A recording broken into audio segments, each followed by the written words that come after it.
Bueno, vamos a dar inicio a la clase de hoy.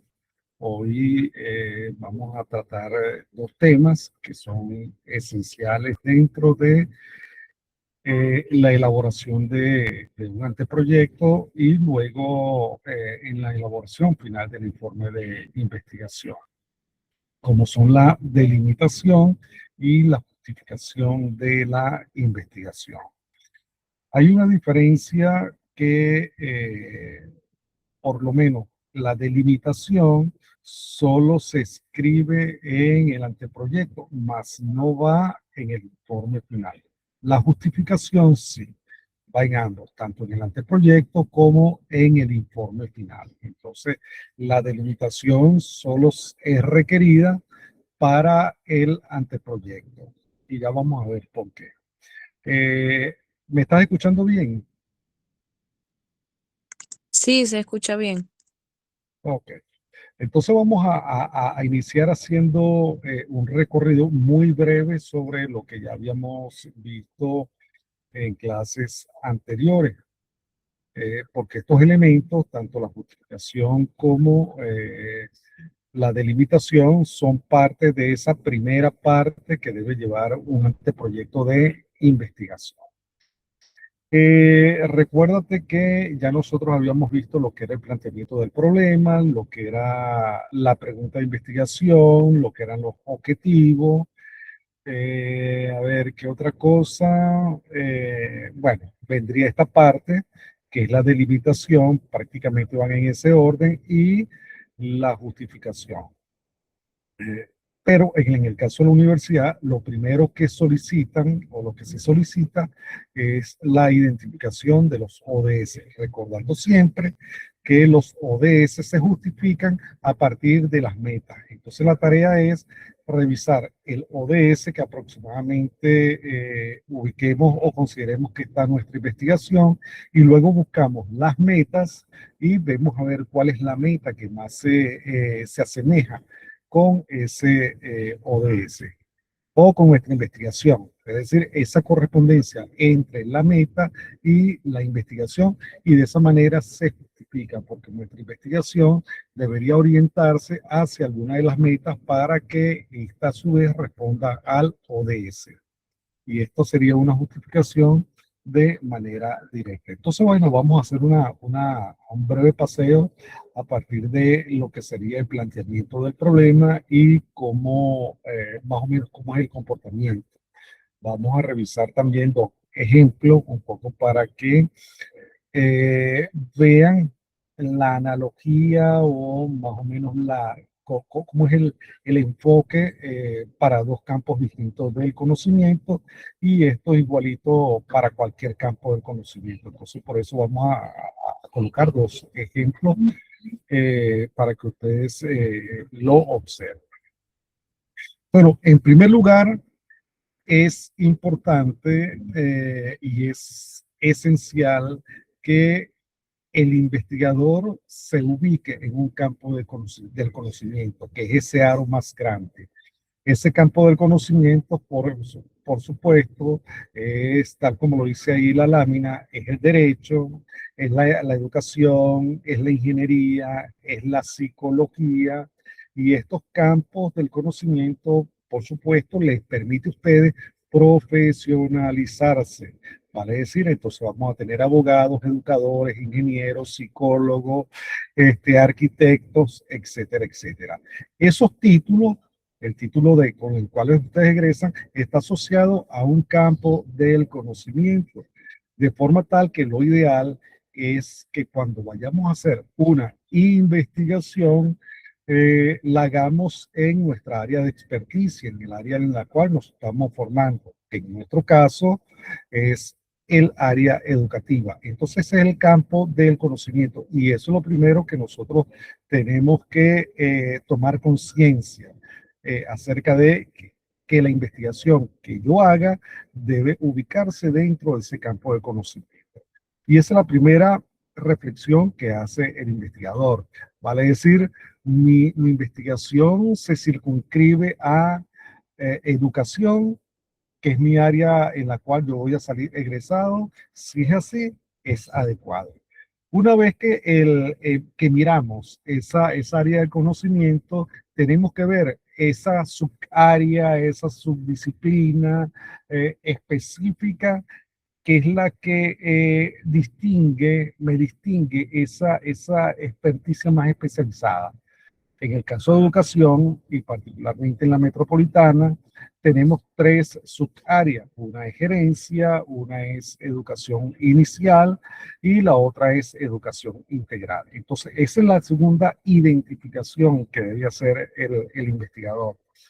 Vale decir que si una persona está estudiando educación inicial, su investigación no debe caer, claro, cae en el campo de la educación, pero no debe caer en el subcampo, en la subárea de, por ejemplo, gerencia, porque no tiene la especialidad, no tiene los conocimientos específicos del área de gerencia. Entonces, ese es el segundo aspecto que nosotros tenemos que considerar o que deben considerar ustedes.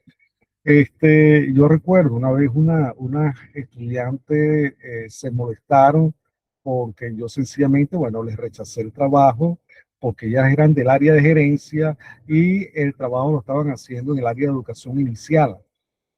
Eso no es que es incompatible, sino que su experticia está en el área de gerencia y la universidad quiere ver, quiere tener certeza de que dominan las competencias en su área de formación. Entonces aquí hay que tener mucho cuidado de que nuestro tema, lo que queremos estudiar caiga en o se ubique en nuestra disciplina particular. En el caso tuyo, tú te estás formando en qué? En educación inicial. En educación inicial. Bueno, muy Y bien. creo que Entonces todas las que tú, estamos aquí es lo mismo. No sé Taniuska, pero Valeria y Maciel también. ok, ok. Entonces, fíjate que en educación inicial, esas competencias son las que ustedes manejan muy bien. Mientras que ver en ustedes un trabajo, por ejemplo, en gerencia, sería algo así, oye, ¿qué le está pasando a ella? ¿Ya? Porque no tienen esa fortaleza y quizás hacer un trabajo allí, no que no se pueda, sino que es ponerse en riesgo porque no tienen el dominio de esas competencias que se requiere para un docente en el área de la gerencia. Entonces tenemos el área de conocimiento, que es la educación, tenemos el subárea de conocimiento, que en el caso de ustedes es educación inicial. Entonces, allí, dentro de esa área de conocimiento, hay una multiplicidad de situaciones que hay que estudiar. Entonces, ustedes como expertas, ustedes que están a lo mejor en el día a día trabajando en la educación inicial, que es una gran ventaja que tienen ustedes, que se desenvuelven muchos de ustedes están trabajando en su área de formación y están trabajando antes de tener el título, es decir, que encuentran o están ustedes encontrándose o enfrente de una realidad que solamente ustedes están conociendo ahí porque es vivencial. Recuérdense que eso ya pertenece a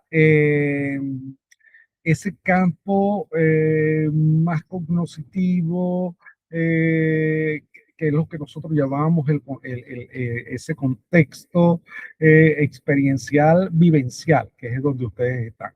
Bueno, dentro de esa maraña de situaciones que yo puedo conseguir en esa subespecialidad, como en el caso de ustedes que es la educación inicial, van a fijarse en algo que a ustedes le llamen la atención.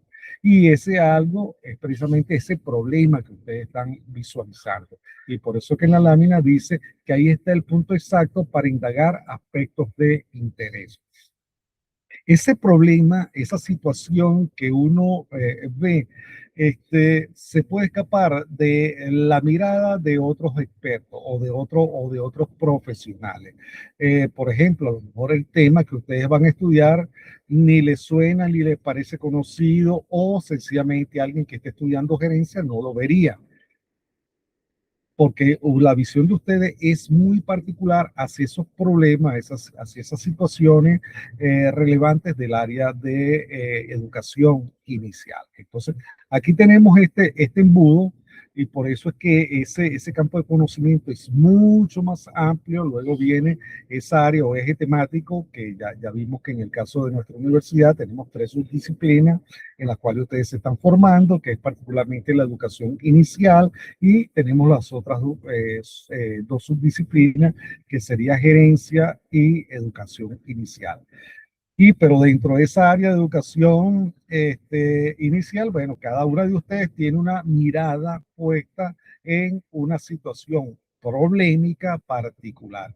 Y eso forma parte de ese contexto de descubrimiento, que si te recuerda, el contexto de descubrimiento pertenece a cada quien. Eso no es heredado, porque si es heredado no le pertenece al investigador, sino que le pertenece a la persona que se lo está dando como herencia en este caso. ¿Claro hasta acá? Sí, profe. Ok.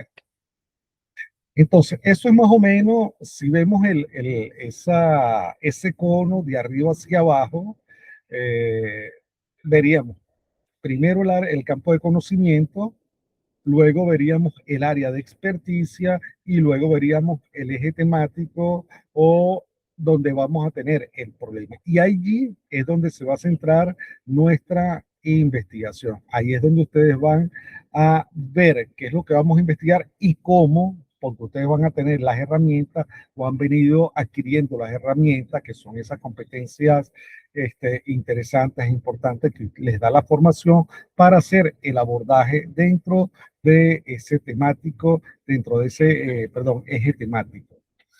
¿Y cuál es más o menos el recorrido que seguimos para el presentar o mostrar el problema?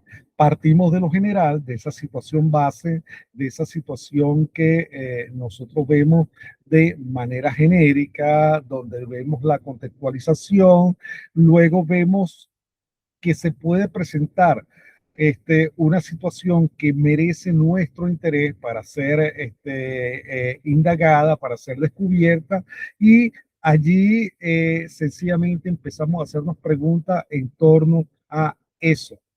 Y a partir de allí, nosotros visualizamos como investigadores cuál sería la posible vía de solución, más no la solución, porque la solución la obtenemos al final, pero sí cuál sería más o menos el proceder que yo debo desarrollar para tratar de buscar la respuesta a esa situación, ese problema que nosotros observamos o que nos preocupa a nosotros. Y por eso es que hablamos allí que buscamos es la resolución, que es el tratamiento empírico mediante esquemas metodológicos, argumentos y pruebas demostrativas que nos permiten llegar a la verdad del asunto o a la comprensión de la situación o sencillamente a plantear la solución a eso que nosotros estamos observando. Cuando vamos a describir un problema y cuando ustedes vayan a describir su problema, por ejemplo, en el caso tuyo, hay que pasearse por estos 7 elementos, ¿vale? Es decir, uno debería ver en el planteamiento del problema fundamentalmente estos 7 problemas, estas 7 dimensiones. La primera, que es la dimensión temporal, para decir cuándo ocurre lo que nosotros estamos viendo. Se da todo el tiempo, se da ocasionalmente, se dio una sola vez y no ha sido más recurrente. Eso es algo así como los eclipses de sol o los eclipses de luna, que tienen una temporalidad. Entonces, cuando los astrónomos se pusieron a estudiar los eclipses, se dieron cuenta que había una determinada recurrencia, pero eso no fue al comienzo, cuando hubo el primer eclipse, que ellos dijeron, mira, se dio este eclipse y ya, y vamos a empezar a estudiar el eclipse. No, el eclipse se empezó a estudiar cuando empezaron a ver la recurrencia. Entonces, una noche o un día se dio un eclipse, ocurrió algo que se hizo de noche y pasó el tiempo y la persona o el pueblo vio que se repitió el fenómeno y a lo mejor hubo una tercera vez y hubo alguien que eso le llamó mucho la atención, que cómo era posible que si tenemos el sol se apague el día, que así era como lo llamaban, no le daban el nombre de eclipse. Y entonces empezaron a ver cada cuánto tiempo ocurrían los eclipses, o ocurría, se iba la luz en el mundo. Eh, y así empezaron a ver esto. Esto significa que la recurrencia de los fenómenos no necesariamente responde a nuestra temporalidad o a la temporalidad que nosotros le coloquemos. Ellas pueden tener una frecuencia de ocurrencia que depende exclusivamente del fenómeno. Entonces, en nosotros está ver cuál es la ocurrencia de ese fenómeno. Es posible, por ejemplo, en los seres humanos, nosotros tenemos algo que se llaman los biorritmos. No sé si has escuchado eso, que son esos ciclos biológicos ante los cuales nosotros optimizamos nuestra función. Por ejemplo, hay un biorritmo que es el biorritmo de la inteligencia. Entonces resulta que, o del despertar cognitivo, resulta que está probado que un estudiante sale mejor cuando este biorritmo está en su punto más alto. ¿Por qué? Porque asimila más, porque estudia mejor, igual que hay un biorritmo que responde a lo emocional. Entonces, esos ritmos, en este caso biorritmos, tienen una determinada frecuencia en el tiempo. Y hay hechos que han sido estudiados a partir de los biorritmos y se estima, por ejemplo, en el caso de los suicidios, que las personas se suicidan cuando tienen el biorritmo emocional mucho más bajo, es decir, cuando está en esa cima, que entonces ya la persona se deprime y eso responde a los biorritmos y eso está estudiado. Ahora, el ritmo emocional, el ritmo intelectual y el ritmo eh, corporal no son iguales en el sentido de que no tienen la misma frecuencia temporal. Eso varía también muy parecido a cómo ocurren los eclipses. Entonces, el investigador debe estar muy atento a la temporalidad del suceso que está observando. Posiblemente, a lo mejor un maestro quiere estudiar el comportamiento de sus estudiantes en clase y quiere ver a cuál es la hora en la cual él considera que los estudiantes son más despiertos. Entonces empieza a sacar cuenta, empieza a determinar, empieza a medir tiempo, empieza a ver a cuál es la hora de inicio y qué es que eso va ocurriendo. Y entonces, bueno, ya él fija un patrón de ocurrencia y sabe que, por ejemplo, en la mañana, a las 10:30 de la mañana, es que los niños están más activos o más hiperactivos, si lo quieren llamar de esa otra forma. Entonces, describir el problema en atención a la temporalidad es importante. Claro con esta dimensión. Sí, profe. Ok. La otra dimensión que uno trata de estudiar o que trata de incorporar en la descripción del problema, porque esto se trata, es decir, cuando nosotros hablamos de nuestro planteamiento del problema, sencillamente tratamos de ver el problema a través de estas 7 dimensiones. Entonces, la segunda dimensión es la dimensión contextual. ¿Y en qué consiste? Consiste en ver cuáles son esos elementos que abonan para que se dé esta circunstancia. Por ejemplo, nosotros oímos muchas veces personas que dicen, hoy va a llover, por ejemplo, ¿ya? Pero no es porque esa persona es adivina, sino que esa persona ha visto que hay una suma de factores que cuando se juntan, llueve. Entonces no es que la persona es adivina, no es que la persona sabe, tiene la certeza que va a llover, sino que ella ha observado que ante la ocurrencia de ciertos factores, o hay mucho calor, por decir algo, o el clima se siente oscuro, gris, hay nubes, etcétera, etcétera. Entonces empieza a sumar esos factores y dice, bueno, mira, cada vez que están estos factores, llueve. Entonces cuando ella ve esos factores, dice, va a llover. O, por ejemplo, es posible que nosotros tengamos un niño que sea tranquilo y ante ciertos elementos, la presencia de otros compañeritos, la presencia de otras niñas,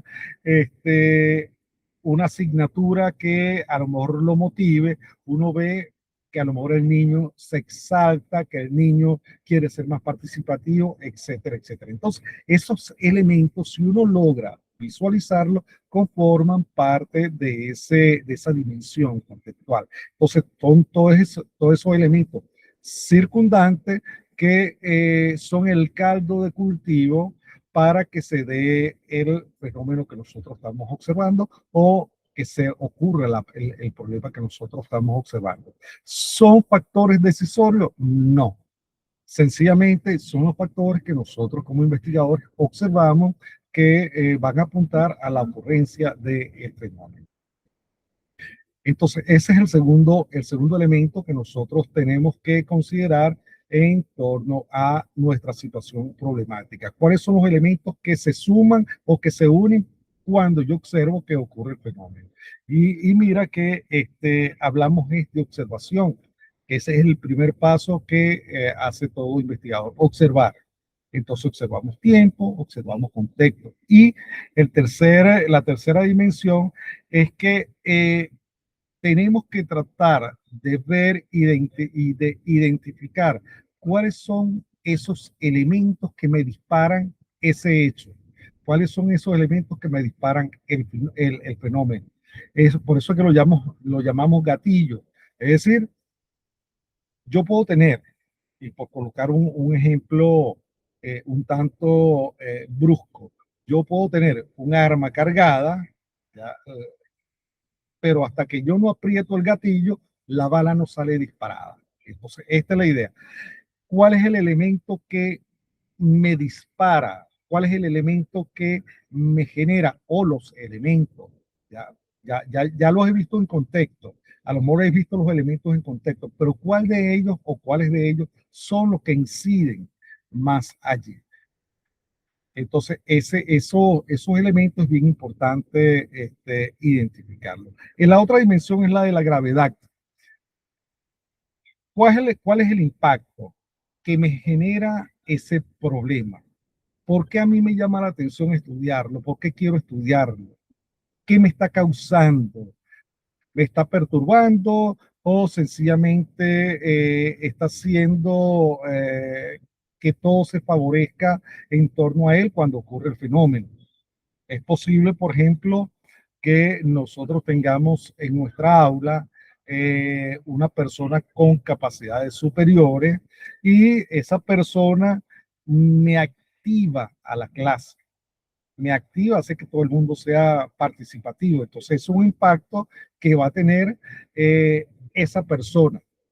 Entonces esa persona va a ser el gatillo, pero va a producirse un impacto positivo dentro del el aula. Entonces, cuando hablamos de gravedad, no lo veamos como algo negativo. Cuando hablamos de gravedad, es el impacto que está causando ese problema. Puede ser un daño, puede ser algo positivo, pero tiene que ocurrir algo que a mí me haya llamado la atención. Porque si no ocurre nada, entonces, bueno, prácticamente no tenemos problema. Hay algo que a mí me activó y me activó las alertas y me dijo, no, esto lo puedo estudiar. Y esa consecuencia que estoy obteniendo yo de ese problema es precisamente esa gravedad de la cual hablamos. Entonces, eso hay que colocarlo en el planteamiento del problema. El otro elemento es la evolución. Eh, ¿Qué es lo que ocurre una vez que se da el fenómeno o se genera el problema? O ¿qué ocurre? ¿Qué ocurre durante ese proceso de la situación problemática? Yo recuerdo, y esto es como una anécdota, yo una vez estaba dando clase y a un niño le dio un ataque de epilepsia y nadie sabía qué iba a hacer. Muchos niños que estaban en el aula salieron corriendo, otros se echaron a reír porque pensaron que el niño estaba haciendo morisqueta. Otros se pusieron a llorar. Entonces, esa evolución en el problema, fíjate que ahí hubo un elemento detonador, ese gatillo, que fue este niño que le dio el ataque de epilepsia. Pero, ¿qué ocurrió con los otros niños después? Es decir, ¿qué pasó con aquellos niños que se reían o aquel niño que salió llorando o aquel niño que salió corriendo? ¿Ya? Fíjate que ahí hay una evolución. Y luego, por otra parte, ¿cuál fue la evolución de la crisis del niño que le dio el ataque de epilepsia y cómo vuelve toda la normalidad? Entonces, esa es la evolución y eso hay que relatarlo. Es decir, cuando se observa la situación problemática, se detecta que ocurre esto. Entonces, ese cuento hay que señalarlo, ¿ya? ¿Cuáles son las posibles variables que intervienen? Y eso tiene que ver con estos elementos que lo desencadenan. Pero el hecho de que lo desencadenen no necesariamente son las variables. Pueden haber otras variables circundantes, pero que yo debo intuir. Yo debo intuir qué son. ¿Ya? Por ejemplo, eh, un niño arranca a llorar cuando la maestra le coloca un examen o cuando la maestra lo interroga. O yo he visto en la universidad estudiantes vi una, estudiantes de educación que cuando uno le decía que pasara a exponer, arrancaba a llorar. ¿Ya? Entonces, esa palabra exponer era el gatillo, ¿ya? Era ese accionar. Pero ¿cuáles eran los factores posibles que intervinieran o que intervienen allí para que la persona asuma esa posición? Entonces, aquí nosotros tenemos que tratar de identificar cuáles son todos esos elementos que posiblemente afectan o están incidiendo para el desarrollo de esa situación. Y por último, esa recurrencia. ¿Con qué frecuencia ocurre el fenómeno? Que es diferente a la temporalidad, porque la temporalidad es cuando se aprecia, cuando yo aprecio el fenómeno, pero aquí es la frecuencia, cada cuánto tiempo ocurre, cuándo se da. O sea, Entonces, profe, tenemos que... disculpe una pregunta. Ajá, Por lo menos,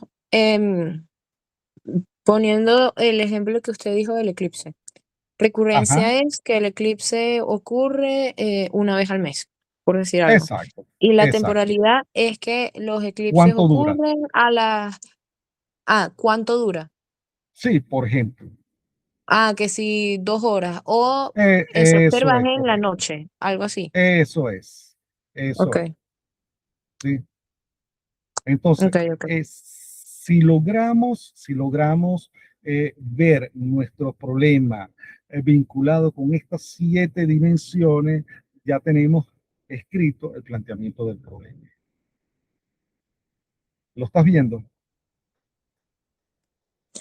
Sí, profe, en verdad creo que esto ayuda mucho con la parte de qué elementos em, usar o tocar en todo ese planteamiento. Esa. Y esa es la Ayuda idea. bastante. Acuérdate que aquí es procurar tener las herramientas, tener los elementos para que ustedes comiencen a producir.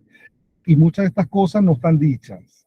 ¿Ya? Muchas de estas cosas nos las da la experiencia, muchas de estas cosas ocurre por la experticia, por la misma experticia y el desarrollo de trabajo que uno tiene realizando.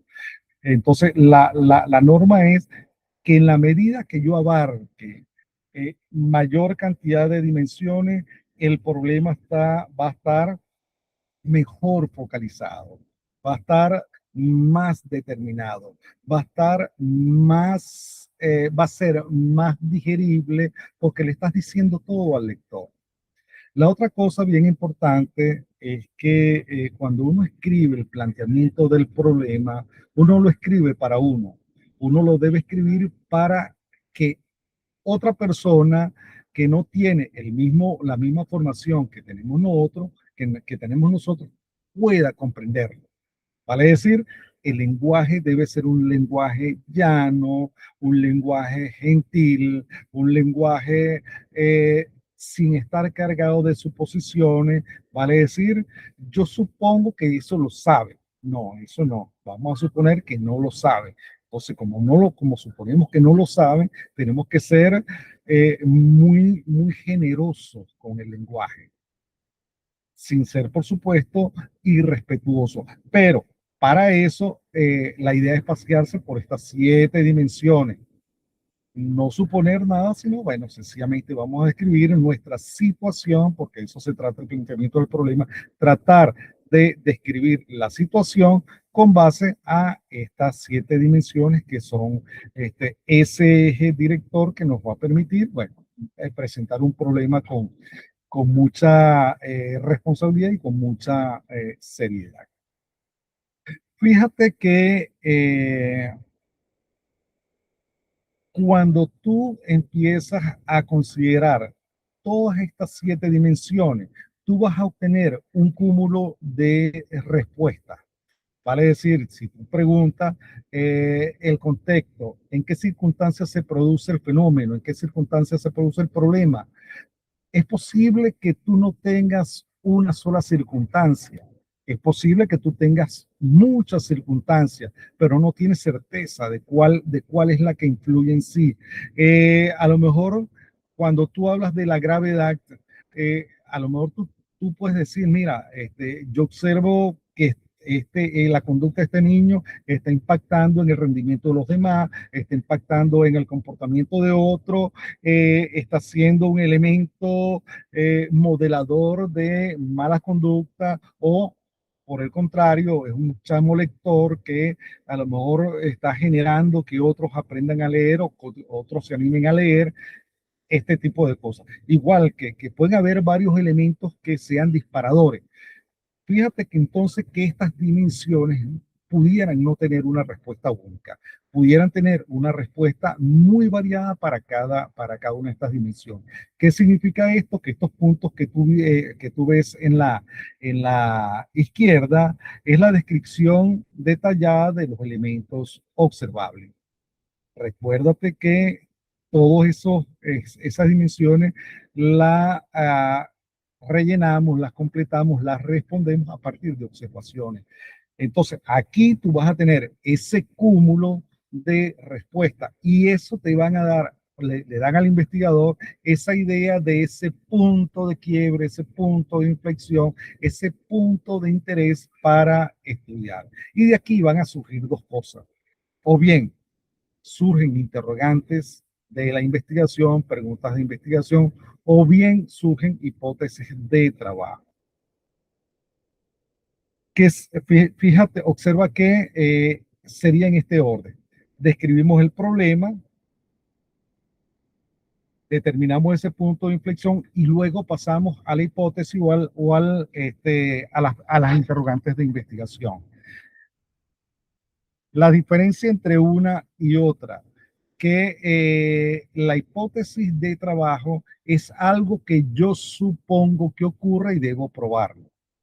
Por ejemplo, el rendimiento de los niños se debe perdón, el éxito de los niños se debe a que la maestra es buena. Eso es una hipótesis.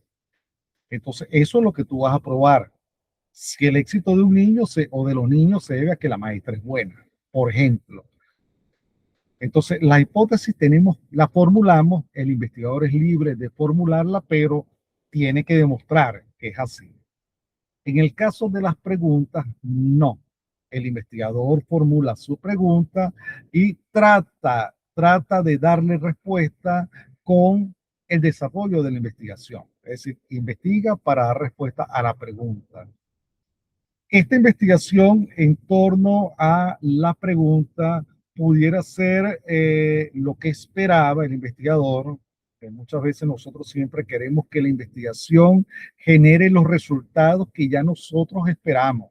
Vale decir, ya de antemano nosotros tenemos una especie de sesgo cuando hacemos una investigación. Entonces yo quiero que me dé este resultado. Yo quiero que me diga mi investigación que el bajo rendimiento de los niños es porque tienen un bajo índice nutricional o nivel nutricional. Eso es lo que nosotros, porque suponemos nuestra estructura cognitiva, nuestra estructura cultural dice que debe ser así. Bueno, pudiera darse el caso contrario. Y si se da el caso contrario, es muy valioso una investigación que no reafirme, cuya respuesta a nuestras interrogantes no sea la que nosotros esperamos. Y eso es muy positivo. En el caso de las hipótesis, ¿la demostraste o no? No me da mayor alternativa para seguir explorando posteriormente. En el caso de las hipótesis de trabajo, se orienta mucho más a lo aplicativo que a lo explicativo o a lo comprensivo. Por eso es que aquí decimos en la lámina que estas hipótesis de trabajo están diseñadas para resolver mediante la verificación o comprobación empírica. Yo tengo que probar, tengo que demostrar empíricamente que mi hipótesis es efectiva. Esto ocurre mucho, por ejemplo, en el caso de la ciencia biológica, en el caso de la medicina, cuando se genera un medicamento, cuando una industria farmacéutica genera un medicamento, entonces ellos toman grupos de personas para someterlas a pruebas. Uno lo llaman el grupo experimental y otro lo llaman el grupo control. Al grupo experimental y al grupo control le dan un medicamento, vale decir, tienen dos presentaciones muy idénticas las dos. Que van a, y la otra es un placebo. Cuando se lo dan a las personas, imagínate que tenemos dos grupos de 5 personas, un grupo experimental y el grupo control va a recibir el placebo, pero no están sabiendo que ellos están recibiendo el placebo, sí les informan que hay un placebo, y el grupo experimental está recibiendo la medicina, pero no saben que están recibiendo la medicina. Ellos no saben si lo que están recibiendo es el efecto, el producto placebo, que este producto que pudiera engañar o no. Y los investigadores comienzan a observar el efecto en ambos grupos.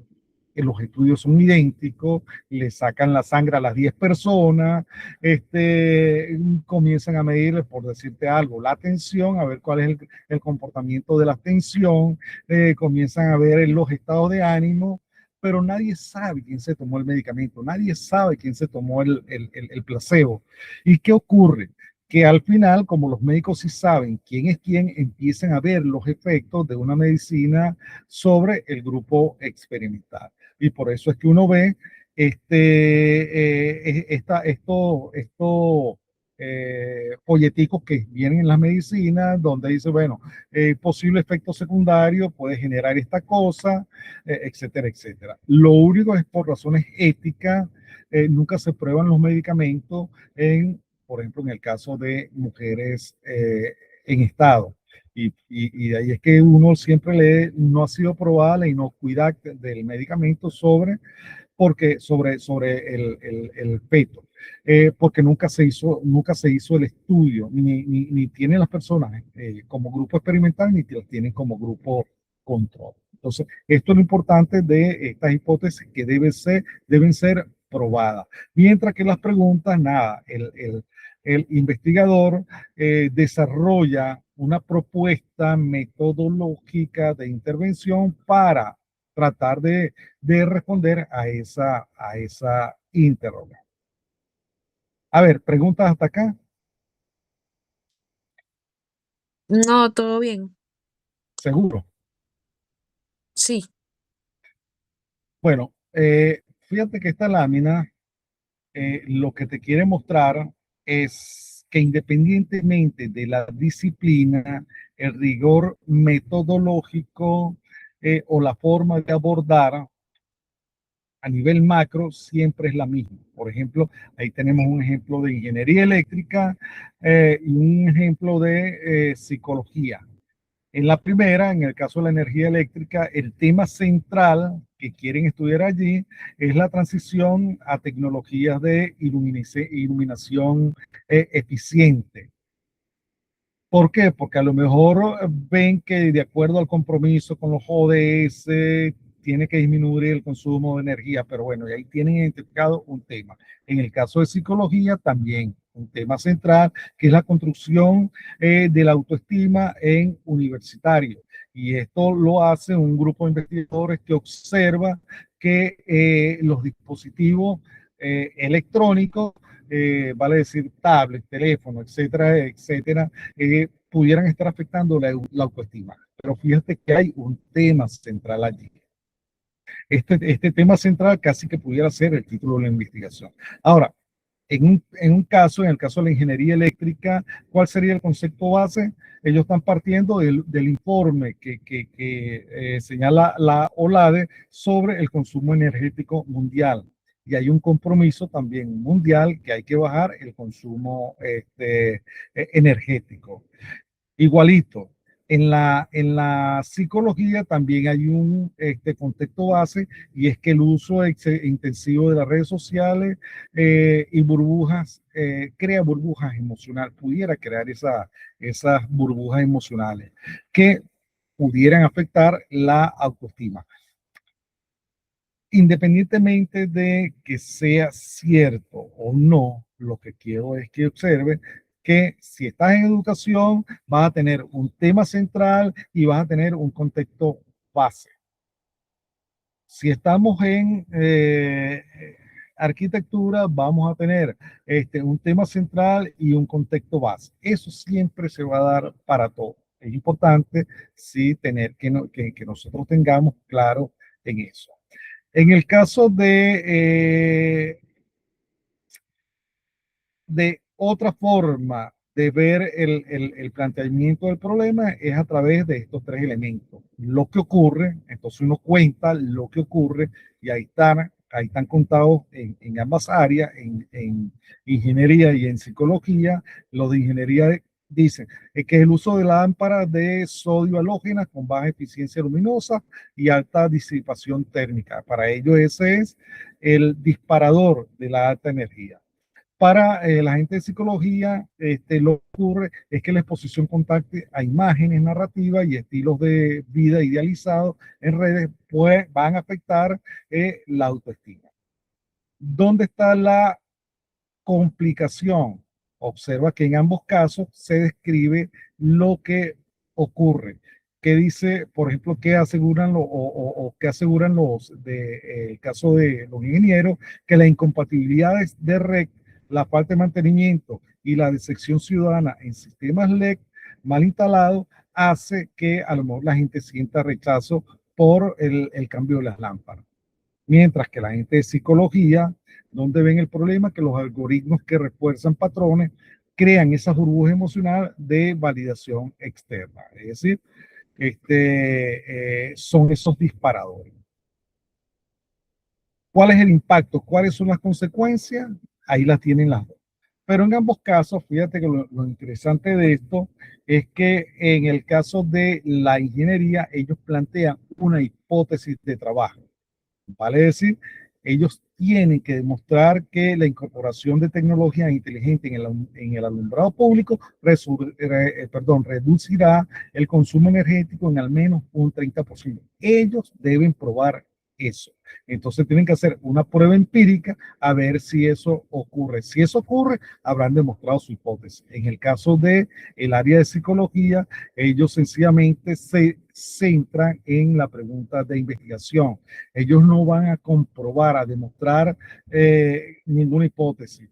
Entonces, ¿qué plantean ellos? De acuerdo con el escenario descrito, ¿qué tipo de contenido consumido en redes sociales tiene mayor impacto en la percepción de sí mismo? Vale decir, lo que ellos hablaban al inicio en el autoestima. Fíjate que aquí ellos no aseguran que haya una red social determinada, ni que haya un contenido determinado. Si lo aseguraran, tendrían que demostrarlo, y entonces esta pregunta ya no sería una pregunta, sino que se transformaría en una hipótesis que tendrían que demostrar. De forma tal que en este caso el planteamiento de la pregunta los lleva a ellos a plantear, a llevar, a dirigir, a orientar su investigación, a planificar su investigación para tratar de darle respuesta a esto. Entonces, esa es la diferencia entre esa hipótesis y la pregunta. Con esto, cuando uno formula el problema de investigación, tiende a cerrar o bien con la hipótesis o bien con la pregunta de investigación. Entonces, contextualizamos todo, nuestra situación que estamos observando, y cerramos con la hipótesis o con la pregunta. Recuerda, la hipótesis hay que comprobarla, la pregunta no tienes que comprobarla, sino vas a buscar, vas a tratar de investigar para darle respuesta a esa interrogante. Y entonces entramos en el contexto de la delimitación.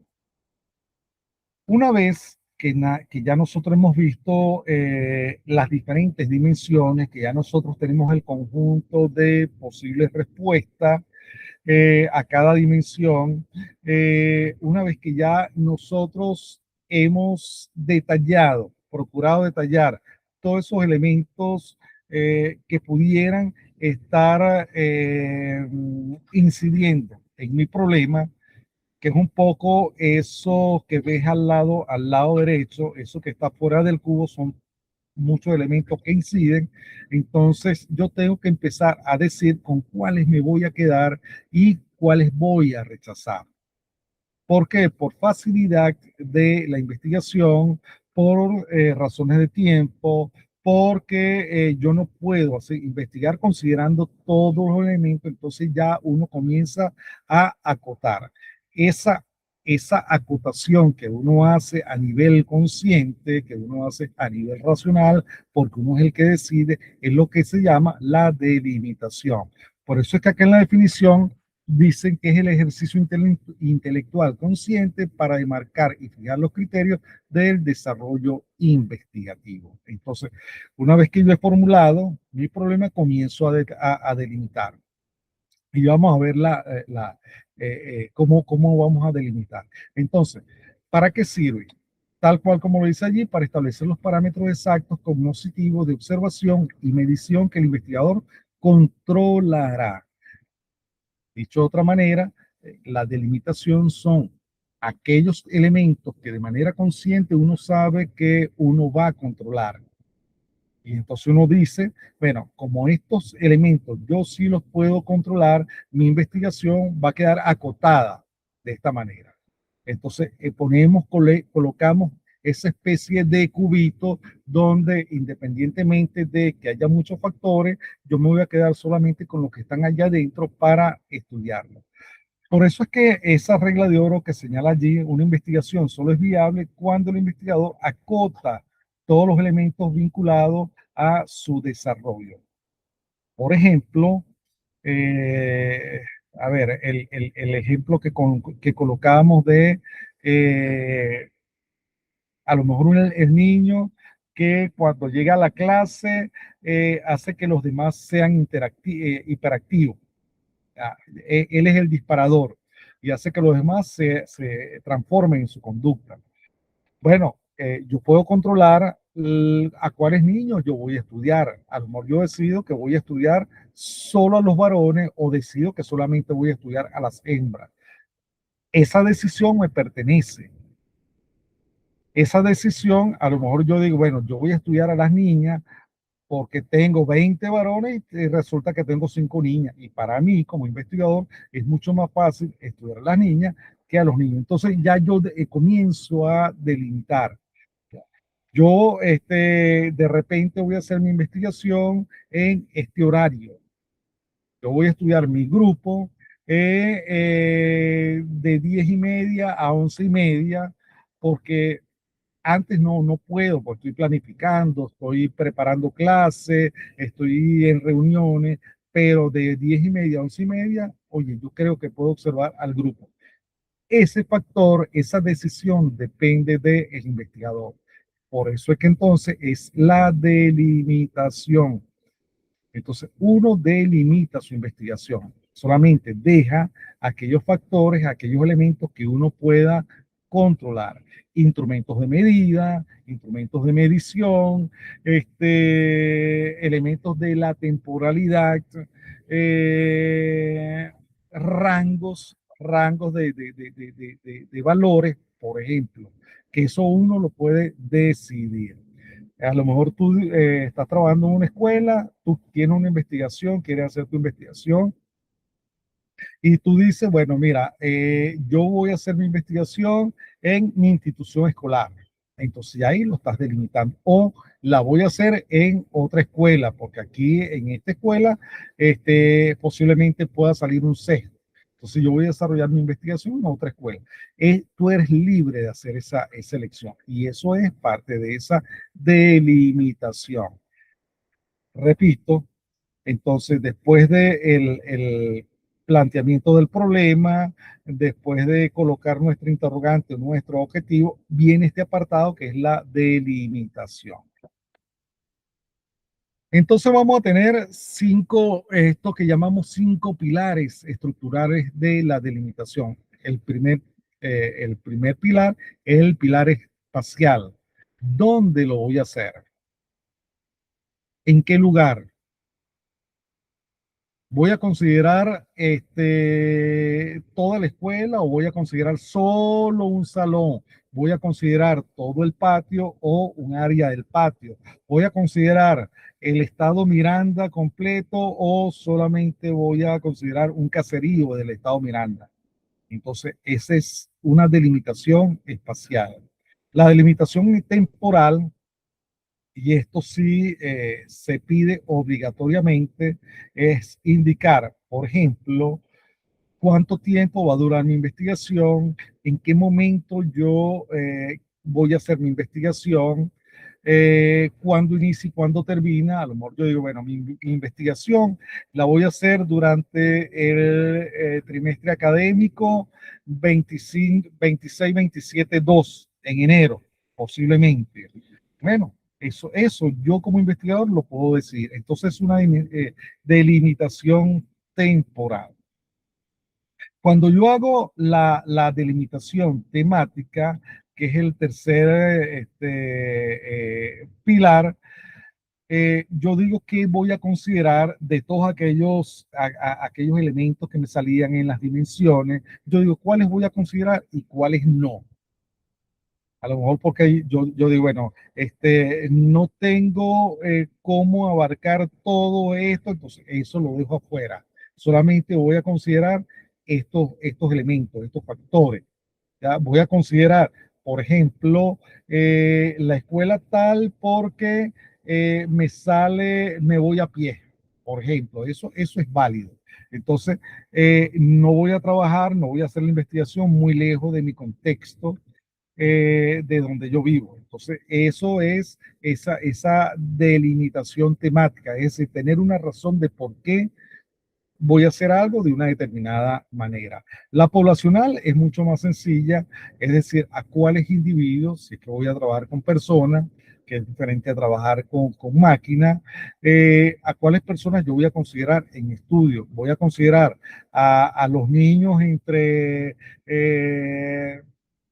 de 5 a 8 años, o sencillamente como están a lo mejor en segundo grado, voy a considerar los niños entre 7 y 8 años, o voy a considerar solo a los padres o solo a las madres si es que voy a estudiarlos a ellos. Entonces, yo voy a decir la población, voy a estudiar los niños varones con edad comprendida entre 6 y 9 años que vivan que sean vecinos de la escuela. O voy a estudiar a los niños que lleguen en transporte escolar. Entonces, eso lo decide el investigador. Entonces, es poblacional porque está refiriéndose a las personas. Y por último, ¿cuáles instrumentos yo voy a utilizar o cuáles instrumentos de medida o cuáles voy a aplicar? A lo mejor estoy haciendo una medición de talla y peso. Bueno, mi instrumento a lo mejor no es una balanza profesional. Digo, no, mira, estoy usando tal tipo de balanza que tiene tal rango. O voy a medir la altura de los niños con reglas de 30 centímetros o con 1 metro. Entonces, ese instrumento uno lo señala también. O voy a aplicar el cuestionario tal que está parametrizado. Entonces, uno señala cuál es el instrumento, cuál es esa tecnología que uno va a aplicar para realizar su medición. Entonces, tenemos esos 5 pilares: el espacial, el temporal, el temático, el poblacional y el instrumental.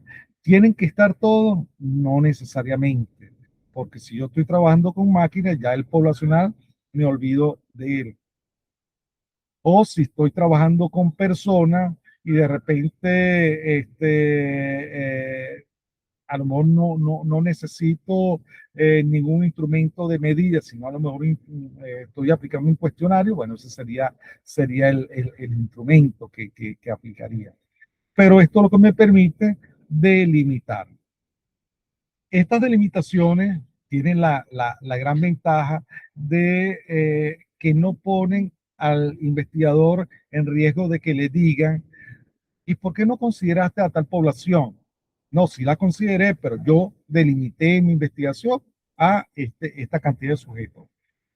¿Y qué hubiese pasado si los hubiese considerado a ellos? No sé qué hubiese pasado porque sencillamente yo hice mi investigación con estos niños, con este grupo de niños. ¿Y por qué no te prolongaste más en el tiempo? No, porque sencillamente lo acoté a 12 semanas.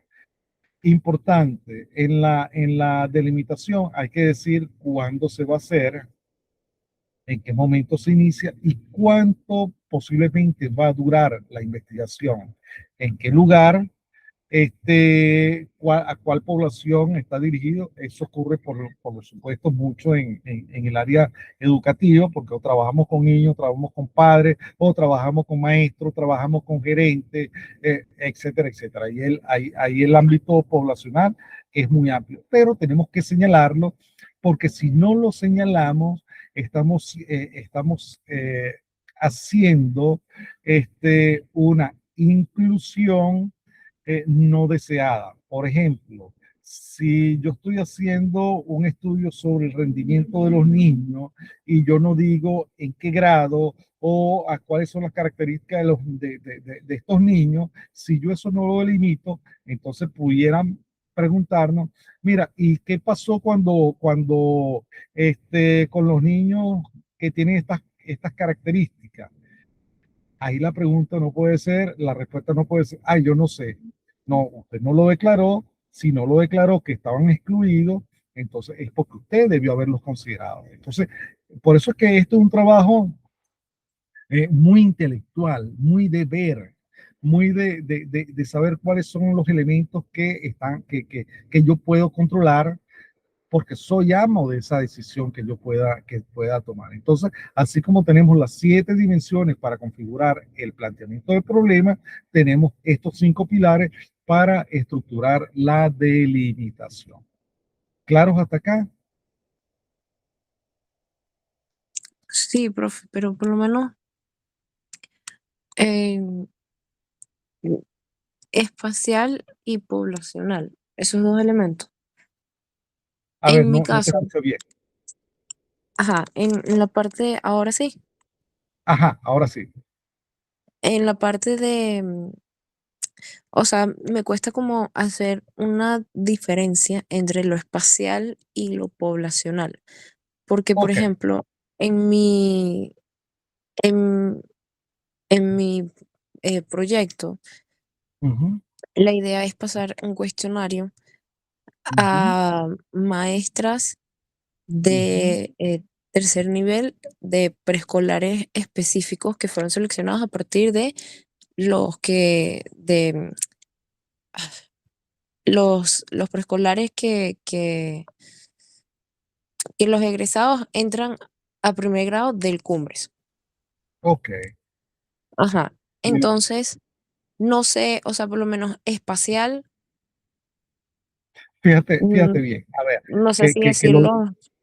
lo tiene muy bien acotado, porque lo poblacional se refiere a la persona. Ok, Yo voy a trabajar con maestros que tengan estas características. Ya estamos caracterizando a las personas. Eso es lo poblacional.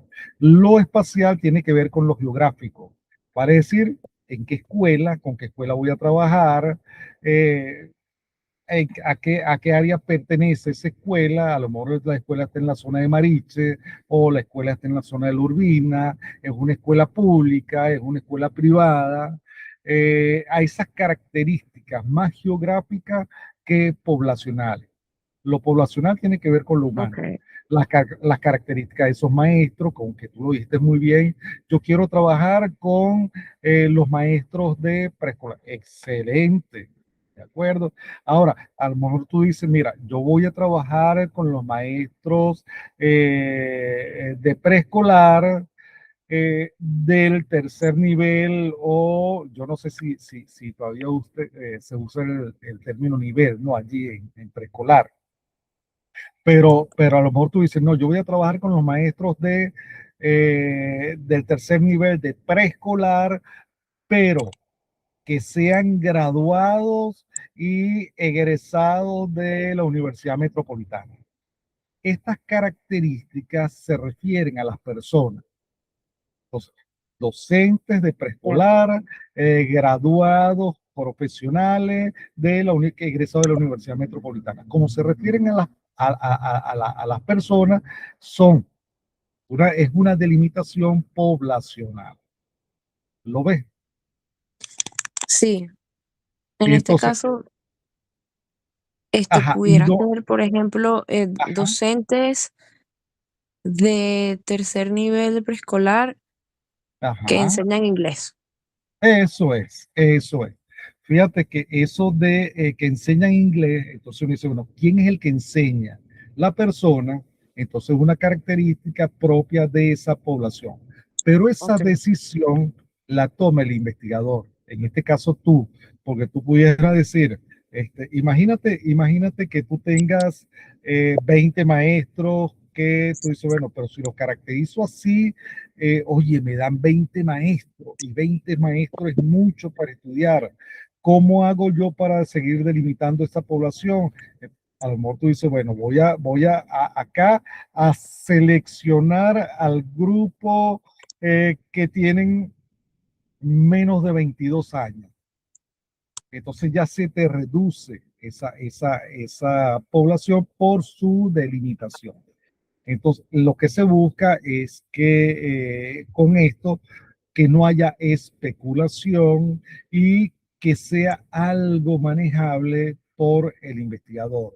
Pero como te ok, repito, esta delimitación la decide el investigador. No hay nada que le diga que no se puede hacer. Fíjate que es tanto así que, por ejemplo, los estudios de caso, tú puedes estudiar a una sola persona y es un estudio de caso. Ahora, los resultados en este ejemplo que te estoy colocando de si estudias una sola persona, no son generalizables para todo el mundo. Los resultados que uno obtiene son solamente válidos en este caso, para esa población que es unipersonal. porque es un solo caso de estudio, pero es válido, es válido. Y por lo Ahora, menos en la parte espacial, ajá, tomando en cuenta lo que le comenté, yo ajá, pudiera poner que los nombres de los preescolares en los que voy a pasar el instrumento. eso es correcto, eso es correcto. Y dices dónde están ubicados. Hay Ok. dos preescolares que están ubicados en Mariche, municipio Sucre del estado bolivariano de Miranda, y hay otro preescolar que está ubicado en Pablo VI, municipio no sé qué cosa del estado bolivariano de Miranda. Eso es esa ubicación espacial. Ok, ok.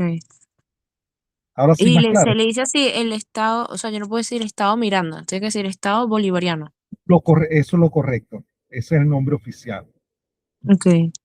Lo que pasa es que uno está tan desacostumbrado a escucharlo como Estado Bolivariano de Miranda, sino uno escucha Estado Miranda y lo da por hecho, ya. Pero Ok. el nombre oficial es Estado Bolivariano de Miranda. Creo que es el único que tiene la denominación de bolivariano. Ah, ok, ok. Sí. No No, no, sabía. es porque es el nombre del estado. Ojo, así como está el estado Nueva Esparta, el estado Zulia, el estado Miranda no se llama así. Se llama Estado Bolivariano de Miranda.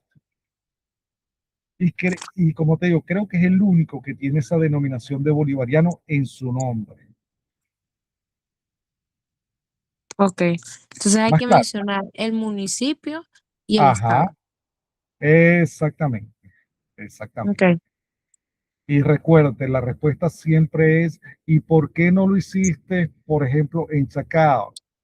Lo pude haber considerado, pero yo delimité mi población, perdón, delimité mi investigación espacialmente a tal área. Ujú. Ok. Entonces, fíjate, por ejemplo, en este caso de la ingeniería eléctrica, fíjate que aquí, por ejemplo, la delimitación espacial es Ciudad de Mérida, Venezuela, en tres sectores, el residencial, el comercial y el mixto. Eso es decisión del investigador. Ahora, ¿por qué él seleccionó la ciudad de Mérida? Sabrá él. A lo mejor es que él vive allá, pero eso es válido. Es decir, eso es propiedad del investigador, decidir en dónde, en qué lugar. Entonces dice Ciudad de Mérida, Venezuela, tres sectores, el residencial, comercial y mixto. Otro no me interesa. En cuanto a temporal, fíjate que él dice que él va a tomar los datos de consumo y mantenimiento del periodo del 2021 al 2024. ¿Qué pasó antes y qué pasó después? Eso es harina de otro costal. Él decidió tomar esos datos en ese lapso del tiempo. ¿Qué va a estudiar él? Exclusivamente la energía eléctrica. Y fíjate que él aclara aquí que va a excluir el tema de seguridad ciudadana y de estética. Vale decir, él no va a investigar porque era más bonito, porque es, la iluminación alejaba la delincuencia. No, no, no. Eso no lo va a estudiar. Entonces, así como uno incluye, como uno acota en la delimitación, la delimitación también sirve para decir cuáles, qué cosas no voy a considerar y lo puedes excluir, tal cual como aparece allí. En cuanto a la tecnología, observa que dice solo tecnología LED con sensores de regulación automática. Excluye energía solar o energía híbrida. Lo puede hacer. Si no lo dice, tiene que incluirlos en el estudio. Pero como lo está anunciando, entonces ya el que lea la investigación sabe que ahí no va a encontrar nada relativo a la energía solar o a la energía híbrida. Y poblacional solamente va a considerar su población de estudio, van a ser técnicos municipales, operadores y funcionarios de planificación. Cuando él aplique su instrumento, él no le va a preguntar a la gente de la calle, al transeúnte, porque ya él lo está excluyendo de su estudio. Entonces dice, no, solamente a estas personas. ¿Y por qué? Porque a lo mejor es a las personas con las cuales él tiene acceso, porque las que conoce, porque a lo mejor determinó en la empresa eléctrica que era la menor cantidad de informantes que iba a tener allí y se evitaba complicaciones. Entonces, observa que esto es un caso de delimitación considerando esos 5 pilares: el espacial, el temporal, el temático, el tecnológico y el poblacional. Entonces, esto te da un poco más la idea de lo que estábamos conversando. Y en el caso de psicología, fíjate que esta persona dice, bueno, ella va a hacer su estudio en la Universidad Metropolitana, en la Facultad de Humanidades y de Estudios Jurídicos y Políticos, selecciona 2 facultades.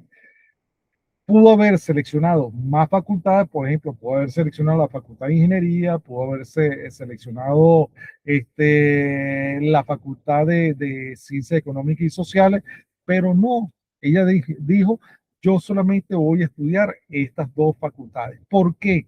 Posiblemente porque son las facultades que tienen la menor cantidad de estudiantes. Señala en cuanto a la parte temporal que solamente va a considerar el trimestre académico 2025-26, 2 de enero a abril. Lo deja clarito allí. Que fíjate que cuando dice esto está hablando de cuándo va a iniciar y cuándo va a terminar la investigación. Comienza en enero y termina en abril. Eh, en la relación temática, en la delimitación temática, solamente va a seleccionar la relación entre uso de redes sociales y autoestima, y que no va a estudiar el rendimiento académico o las relaciones familiares. Vale decir, no va a estudiar el impacto que tienen las redes sociales sobre perdón, la conectividad, estar en contacto con los dispositivos electrónicos sobre el rendimiento. Eso sería otro estudio. Y como sabe que es otro tipo de estudio, dice, no, esto no lo voy a incluir. Solamente voy a trabajar con la relación entre uso de redes sociales y autoestima. Lo demás es interesante, pero yo como investigador no lo voy a estudiar ahorita, a lo mejor lo hago después.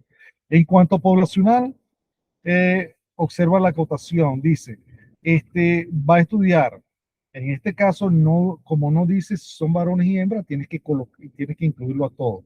Entonces, estudiantes entre 18 y 25 años, con más de un año de experiencia, vale decir, ya que sean los estudiantes del el cuarto trimestre, por ejemplo, que tenga uso en redes sociales, que estén conectados más de 1 hora diariamente. Observa cómo empieza a acotar esta población.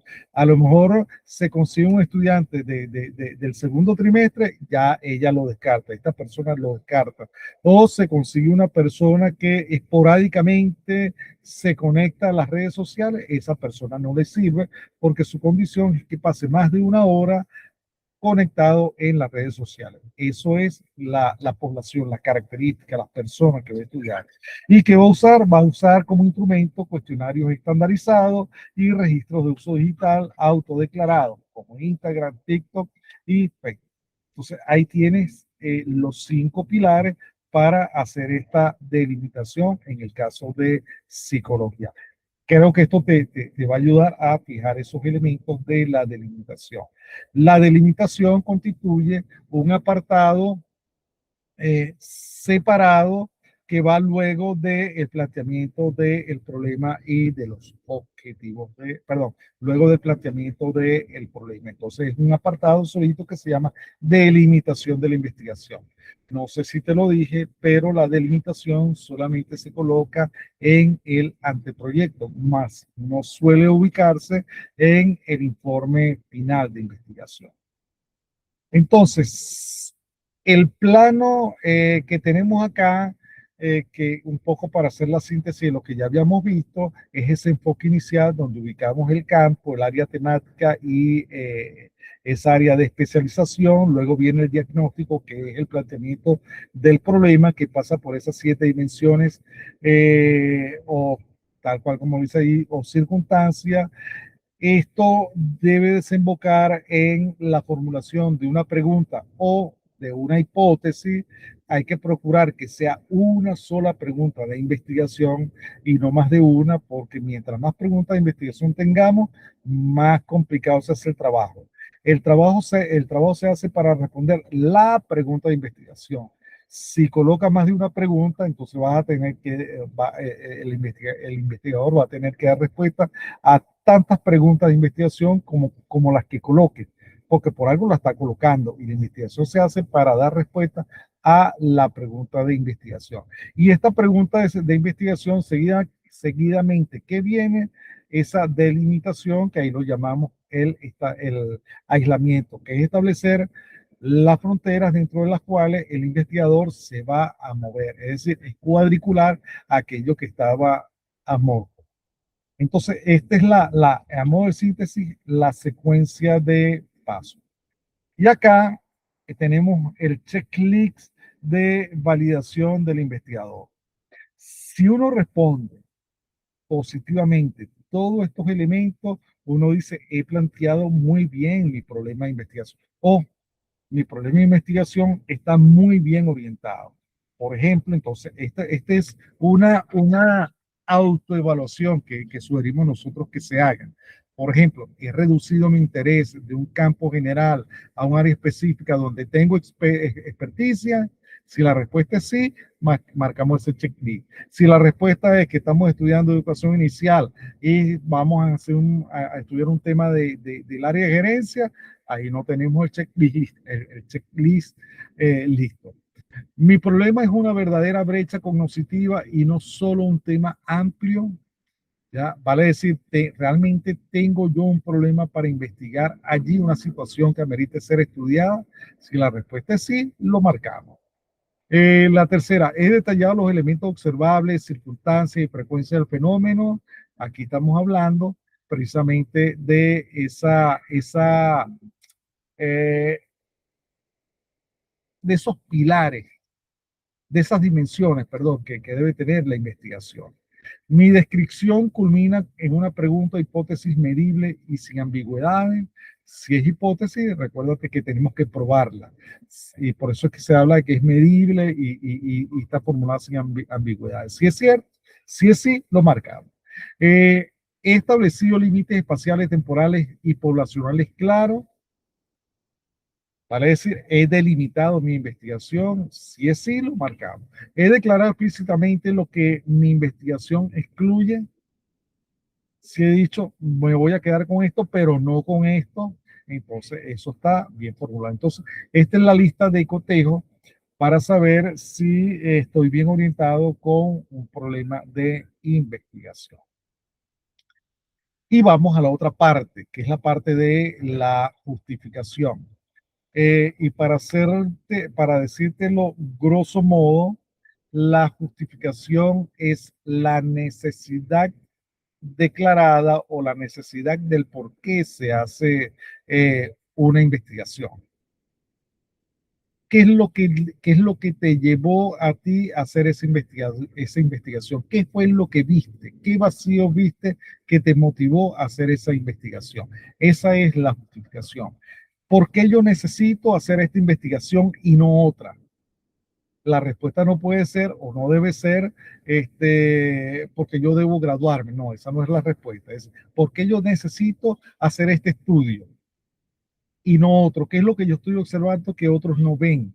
¿Dónde están los vacíos que yo estoy observando? Y eso es lo que justifica que yo pueda desarrollar o pueda hacer la investigación.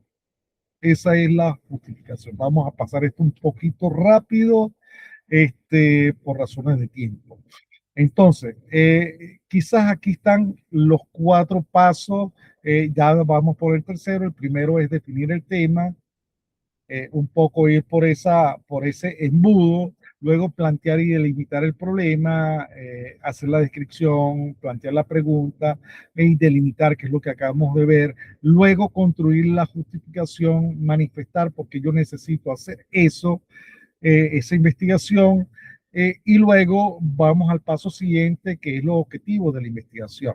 Estos serían los cuatro elementos que yo debo considerar. Ya el tema de los objetivos, ya sabemos cómo se redacta. Observa acá lo que dice ahí la notica. en torno a la investigación, a la justificación. Cuando la investigación responde al interés particular del investigador, estructurar la justificación es el primer trabajo de creación intelectual para conocer sobre la necesidad del estudio. Un poco lo que te he señalado, porque yo necesito hacer esta investigación. Es decir, es exponer esa necesidad de la indagación. Y ya lo vamos a ver con un breve ejemplo. Vamos a tener fundamentalmente tres tipos de justificaciones: una justificación teórica, una justificación metodológica y una justificación práctica o aplicada. Por lo general, la que se pide en los trabajos de grado, a nivel de pregrado, son justificaciones más de tipo práctico. Es decir, yo voy a elaborar algo para aplicarlo, algo para probarlo. Yo quiero probar algo, entonces es mucho más de tipo aplicado, pero vamos a verla muy rápidamente. La investigación teórica, perdón, la justificación teórica es que uno trata de decir, yo voy a hacer mi investigación porque la teoría no me está dando respuesta a. Por ejemplo, y aquí lo vemos muy claramente, en el caso del modelo geocéntrico y el modelo heliocéntrico. El modelo heliocéntrico surge porque el modelo geocéntrico no le daba respuesta a ciertos fenómenos astronómicos que se observaban. Entonces, como la teoría aquí no me da respuesta, yo busco hacer una investigación y la justifico diciendo que la teoría no me da una respuesta determinada. Entonces, yo necesito generar una nueva teoría para que me dé me responda y me explique los fenómenos que existen. Entonces, esta es una justificación mucho más de tipo teórica. Una justificación de tipo metodológico es que si, por ejemplo, yo tengo una teoría, yo quiero ver cómo yo puedo hacer que se coma eso. Entonces yo tengo que generar un procedimiento, tengo que generar un método, tengo que generar un protocolo para ver cómo yo esa teoría la hago yo visible, cómo yo esa teoría la puedo trasladar a un contexto natural. Por ejemplo, suponte tú que tú quieres ver cómo ver la teoría de Piaget, ¿ya? A través de una forma diferente como la vio él. Entonces tú dices, bueno, yo voy a diseñar un método para saber cuándo los niños están en la etapa preoperacional. Eso es válido. Crear un método para responder a la teoría y que te permita a ti determinar en cuál es la edad de un niño, ¿ya? Si él está en el periodo preoperacional o no. Entonces tú puedes generar un método y entonces ahí estaríamos en esa justificación metodológica. Pero la justificación a la cual nosotros hacemos más hincapié, que se hace en este caso, es la justificación aplicada.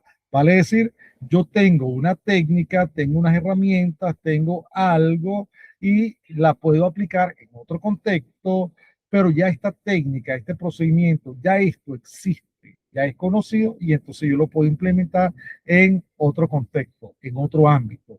Yo, por ejemplo, quiero trabajar el aprendizaje de la comprensión lectora y entonces a lo mejor yo tomo alguna prueba basada en la teoría de Van Dijk. ¿Ya? Pero si ya la prueba existe, sencillamente yo voy a aplicarlo en un contexto determinado para ver cuál es qué me responden los niños ahí. Eso es válido. Entonces, eso es una justificación aplicada. ¿Qué dice uno? Mira, la teoría de Van Dijk, por ejemplo, señala tal cosa, se creó este método para ver, para determinar la comprensión lectora, y a lo mejor yo estoy especulando aquí, inventando, pero a modo de ejemplo, estas pruebas se hicieron dentro de este contexto determinado, se hicieron en Estados Unidos o con población de niños europeos, pero nunca se aplican en el contexto venezolano. Nuestro interés en esta investigación es determinar la efectividad de la prueba en el contexto de una escuela pública venezolana.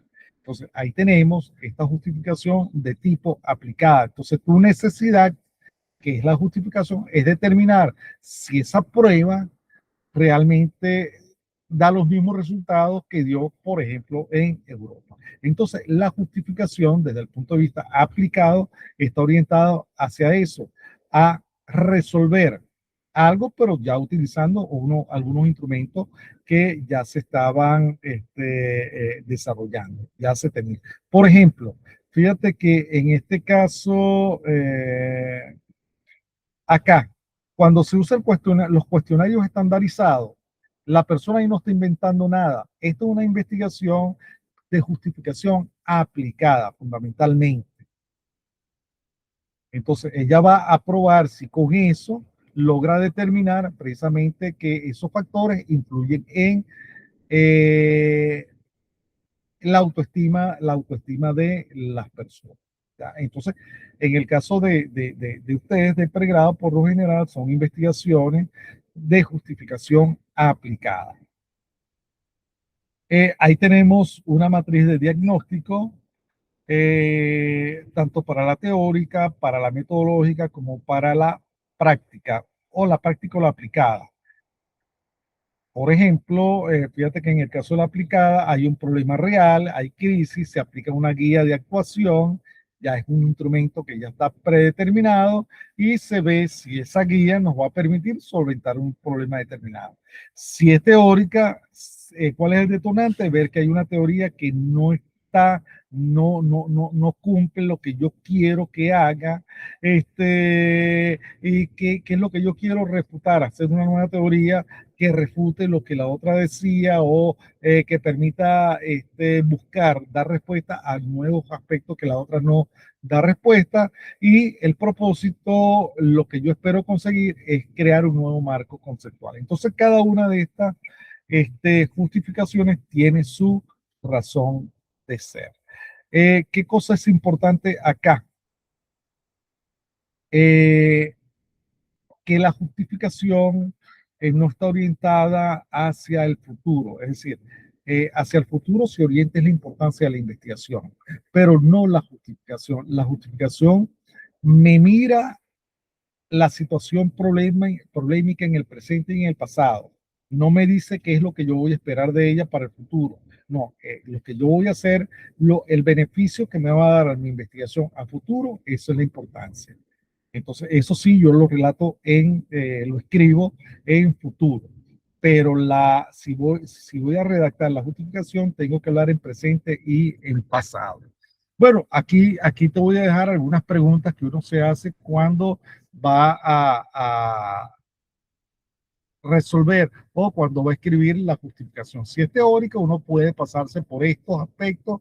Si es metodológica, se puede pasar por estas preguntas, pero si es práctica o aplicada, uno se pregunta, ajá, ¿por qué necesito hacer esta investigación? ¿Su resultado ayudará a mejorar sistemas o procedimientos de una empresa u organización? Entonces, si es sí, uno coloca eso como justificación. Mi investigación ayudará a resolver problemas tangibles de una empresa o una organización, en nuestro caso una escuela, un preescolar, problemas de enseñanza. Mi investigación va a resolver, va a contribuir a resolver eso. Será una respuesta a problemas concretos que complementen, perdón, y organizacionales. Aquí no sé ahora no me acuerdo qué término iba allí, pero bueno, más o menos son preguntas orientadoras. Será una respuesta a problemas concretos, económicos, administrativos, contables, de manufactura, que permite mejorar la situación actual. Si yo necesito hacer mi investigación por alguno de esos elementos o por otro, ojo, estas no son preguntas únicas. Yo siempre me tengo que preguntar por qué yo necesito hacer una investigación. Son preguntas esencialmente orientadoras. Y en la medida que vaya dándole respuesta, estoy construyendo mi justificación. Entonces, la justificación es por qué yo necesito hacer esto. Este diseño híbrido de combinar estructuras, que yo puedo tener una investigación que sea aplicada y metodológica, la puedo tener netamente aplicada o la pudiera tener como una combinación de justificación meteórica, metodológica y aplicada. No es muy común, No es muy común, pero se puede dar el caso. Y aquí hay una regla de oro que ya la había mencionado, que es que tenemos que evitar el error en el diseño. El por qué, esa gran pregunta, el por qué es la justificación. ¿Cuáles son los motivos? ¿Cuáles fueron las falencias detectadas que me permiten a mí determinar, tener esa necesidad de hacer esa investigación? Eso está bien. Lo otro, el para qué me va a servir la investigación es la importancia. No debemos confundir justificación con importancia. Cuando uno dice, por ejemplo, es que esta investigación permitirá resolver los problemas de aprendizaje, etcétera, etcétera. Ahí hay dos cosas. Primero, estoy hablando en futuro, permitirá resolver los problemas de aprendizaje. Y segundo, eso constituye ese para qué. Entonces, ya yo no estoy hablando de justificación, sino que estaría hablando de importancia, que es otra cosa. Eso es otro apartado. Entonces, ¿por qué es importante mi investigación? Por el provecho, el beneficio que ella me va a dar. Entonces, ahí sí redacto y sí escribo a futuro. Muy bien, y ya para ir terminando, la justificación no se limita a una exposición de motivos técnicos, sino de necesidades, y el compromiso, la justificación implica una postura ética del investigador hacia la mejora, la equidad y el bienestar social. Atrae el interés de la comunidad científica y establece un marco sólido para la implementación y futura difusión de los hallazgos. Cada investigación tiene un potencial y en la medida que yo pueda ver ese potencial, sabré qué tan necesaria es mi investigación, qué tan relevante es la investigación que estamos haciendo o que queremos hacer. Bueno, muy bien, Ana. ¿Alguna pregunta? No, profe, en verdad, las que tenía ya me las respondió. Ok. ¿Te quedó claro todo? Sí,